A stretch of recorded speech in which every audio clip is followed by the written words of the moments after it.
سەرکردە ڕۆحیە شایستەکان. بۆ سەرکردایەتی ئەو کەسانەی کە دەیانەوێت ببنە قوتابی پێگەیشتووی عیسای مەسیح پێویستە سەرکردەی ڕۆحی شایستە لە هەر کلیسەیەکی ناوخۆیدا هەڵبژێرێن و دابمزرێنن. دەبینین ئەم بنەمایە بە شێوەیەکی سەرس و هەرێنەی ڕوون دەبێتەوە کاتێک پۆلس و بەرناباس لە یەکەم گەشتی مزگەێنیدا خۆیاندا گەڕانەبوو بە لە چوارچێوەی جوگرافی گەشتەکەی تێبگەین تا ڕووداوەکان ڕوون بن. یەکەم گشتی مزگەێندان لە ئەنتاکیا لە سووریاوە دەستی پێکرد. پاشان بە کەشتیەک لە سوورکەیەوە چوونە قوبرس بە ناو دوورکەکەدا پەڕینەوە و دوای ئەوە بەردەوام بوون بۆ پەرگەوی دوای ئەوە ئامادە بوون بەسەر شاخەکاندا بڕۆن تا مەوداوی نزیکە 240 کیلۆمەتر بۆ گەیشتن بە ئەنتاکیای پیسیدیا. ئەمەش ئەو ئەنتاکیایە نییە کە لە سووریایە. پاشان بەردەوام بوون بۆ کۆنیا و پاشان بۆ لیسترا و لەوێشەوە بۆ دێربە. لەم کاتەدا لە هەموو ئەو شوێنانەدا خەریکی دامەزراندنی کلیسا بوون. ئەو ڕووداوانەی کە ئێمە سەرنج دەخەینە سەریان بە گەڕانەوەیان بۆ ئەم شوێنانەی دەست پێ دەکەن و ناونیشانەکەی بانگەشە و بنیانەتن. لە کردار بەشی 14 ئایەتی 21 سەبارەت بەم بابەتە دەخوێنینەوە. مزگەێنیەکان بەو شارەدا وتە پۆلس و بەرناباس و ژمارەیەکی زۆریان کردە قوتابی. ئەنجە گەڕانەوە لیسترا و کۆنیا و ئەنتاکیا. وڕێی قوتابیەکانیان بەرز دەکردەوە، هانیان دەدانە لە باوەڕ بچەسپێنن. پێویستە بە تەنگانەی زۆردا بچینە ناو شانشێتی خوددا. لێرەدا تێبینی پەیوەندیەکی گرنگ دەکەین لە نێوان ئەوەی لۆقا لە کردار تۆماری دەکات و ئەوەی عیسا لەسەر شاخی جەلیل وتی کاتێک ئەرکی مەزنی بە قوتابیەکانی سپارد و بێگومان ئەمەش هەمومان دەگرێتەوە. تەنانەت دوای ئەوەی زیاتر لە 2000 ساڵ تێپەڕیوە. عیسای فەرموو کەواتە بڕۆن هەموو نەتەوەیەک بکەنە قوتابی. ئەمەش ڕێک ئەوەیە کە پۆلس و بەرناباس لە یەک گەشتیاندا دیان کرد. بانگەشەیان گەکرد و چەندین کەسان کرد بە قوتابی. ئامادەکاری بۆ ئەرکی مەزن دەکەن. سادەترین پێناسە بۆ وشەی قوتابی بریتیە لە باوەڕدار و شوێنکەوتووی عیسای مەسیح. لەبیرت بێ عیسا لە پارێزگای ژووری سەرەوە چیوت بەمە هەموو خەڵک دەزانن کە قوتابی منن ئەگەر خۆشەویستیتان بۆ یەکتری هەبێت. جارێکی تر دەگەڕێینەوە کەواتە بڕۆن هەموو نەتەوەکان بکەنە قوتابی بە ناوی باوک و کوڕ و ڕوحە پیرۆز لە ئاویان بکێشن. فێریان بکەن باکار بکەن بە هەموو ئەو شتانەی کە ڕامپسراندون. ئەمەیان کە پێی دەڵێن بنیاتیان. دڵنیابن من هەموو ڕۆژێک لەگەڵتانم هەتا کۆتایی زەمان. ئەمەش ئەوەیە کە دەیبینین پۆلس و بەرناباس لێرە لە کرداردا دەکەین. بانگەشە بە قوتابیکردنی زۆرێک. پاشان گەڕانەوە بۆ ئەم شارانە بۆ بەهێزکردن و هاندان و فێرکردنی گەورەکردنیان. نمونەیەکی ڕوون بۆ جێبەجێکردنی فەرمانی عیسا.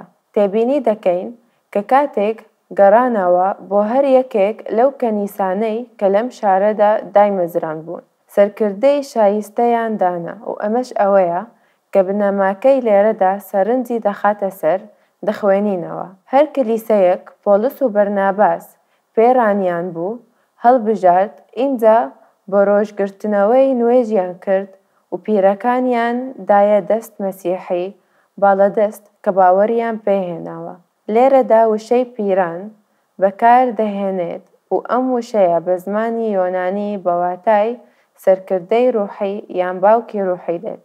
بەرزترین ئەستەکانی سەرکردایەتی لە ناو کلیسەدا پۆلس و بەرناباس بە تایبەت ئەم وشەیەیان بەکارهێناوە کاتێک کە خزمەتی ئەو باوەڕدارانەیان دەکرد لە پاشخێنی جوولەکان بوون چونکە لە مانای وشەیەک تێدەگەیشتن.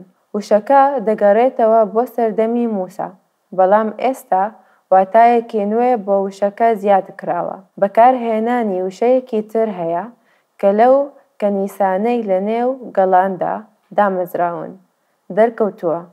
ئەویش ئەسقەفەکانە و وشەی هەمان مانای سەرکردەی ڕوحی لە ناو کلیسەدا هەڵدەگرێت. لە بەردەم پرسیارێک داوەستاوین: پۆلس و بەرناباس لەکوێ سەرکردەی شایستەیان دۆزیوە؟ نزیکە ساڵ و نیوەکیان لەم شارانە بە فێرکراییەوە بەسەر برد. ساڵ و نیوەک دوای ئەوە گەڕانەوە و پیرانەکانیان دادەمەزراند. گەورەی سەرکردە ڕوحیەکەیان لە ناو ئەم کەنیساندا. ئەگەر بگەڕێینە بۆ کردار و ئەو شوێنانەی دەبینین کە لە سەرەتادا خزمەتیان تێدا کردووە، بۆمان دەردەکەوێت کە پێشتر دەچوونە ناو کەنیشتەکان. جوولەکان زۆر لەم شارە بتپەرستدانن. دەژیا لە نێوانیان جوولەکان یۆنانی زۆر خواپەرستن، وەکو خودی بەرناباس. ئەوان تامەزرۆی هاتنی مەسیح بوون و پابەند بوون بە شێریعەتی موساوە. ئەوەی پۆلس و بەرناباس لەم شارانەدا بە دوای دەگەڕاین. جوولەکە یۆنانیە بە تەقواکان بوون کە باوەڕیان بە عیسای مەسیح هێنابوو. هەروەها بە خێرایی پێگەیشتە بوون ببوونە بە شوێنە کەوتووی ڕاستەقینەی مەسیح. ئەوان کەسانی وەک بەرناباسیان ناسی کە پەروەردگارمانیان خۆش دەویست و چاوەڕێی بوون باوەڕیان پێ هەبوو. جارێکی تر بیر لە بنەماکە دەکەینەوە بۆ سەرکردایەتی ئەو کەسانەی کە دەیانەوێت ببنە قوتابی پێگەیشتووی عیسای مەسیح. پێویستە سەرکردەی ڕوحی شایستە لە هەر کلیسایەکی ناخۆیدا هەڵبژێرێت و دابمەزرێنێت. پرسیارێکمان بۆ تەفکیرکردن و جێبەجێکردن: ئەم نمونە چۆن لەگەڵ کولتوری ئەمڕۆماندا دەگونجێت؟ لەگەڵ هەبوونی کاریگەری بەها و کولتور و ئاینە جیاوازەکان لەسەر ئەندامی کلیسا، بە تایبەت نوێیەکان. گەشتی پۆلس و بەرناباس بەلایەنی زۆرەوە نزیکی ساڵ و نیوەیەکیا خایند. لەو ماوەیەدا مزگەنیەکان دایە زۆر کەس و زۆرێکیان بە قوتابی کرد. دوای ئەوە زیاتر لە ساڵ و نیوەکیان بەسەر برد تاکو بگەڕێنەوە و قوتابیەکان بنیاد بینن و قەشا و سەرکردەکان لە هەر کەلیسەیەکدا دابمەزرێنن بۆ ئەوەی هەر کەسێک قوتابی و شوێنکەوتووی پێگەیشتووی بێت لە عیسای مەسیحدا. ئەم بابەتە کاتی دەوێت تاکە دەستنیشانکراوەکان لە هەڵبژاردنی و سەرکردەکانی کلیسان دابێت شایستە ئەمڕۆ لەبن لە ئاستی ڕوح و زانینی مەسیح بەڕاستی بناسن و کتێبی پیرۆزش بەقوڵی. کاتێک بیر لەو تایبەتمەندیانە دەکەینەوە کە پۆلس لە نامەی یەکەمدا دەستنیشانی کردوون و بۆ تیمۆساوسی نووسیوە. دوای ساڵانێک لەم چیرۆکەکە هەروەها بۆ تیسۆسی نووسیون کە لە کرید بوو کە هەموویان بتپەرست بوون. تێدەگەین کە هەڵبژاردنی سەرکردەکان کلیسا دەبێتە وردینی بکرێت و هەڵبژاردنەکە دەبێت بۆ کەسانێک بێت کە شایستی ئەمڕۆ لە گرنگە.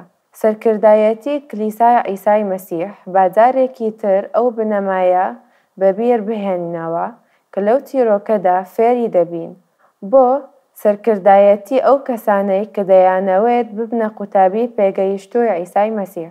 پێویستە سەرکردەی ڕوحی شایستە لە هەر کلیسایەکی ناوخۆیدا هەڵبژێرین و دابمەزرێنین.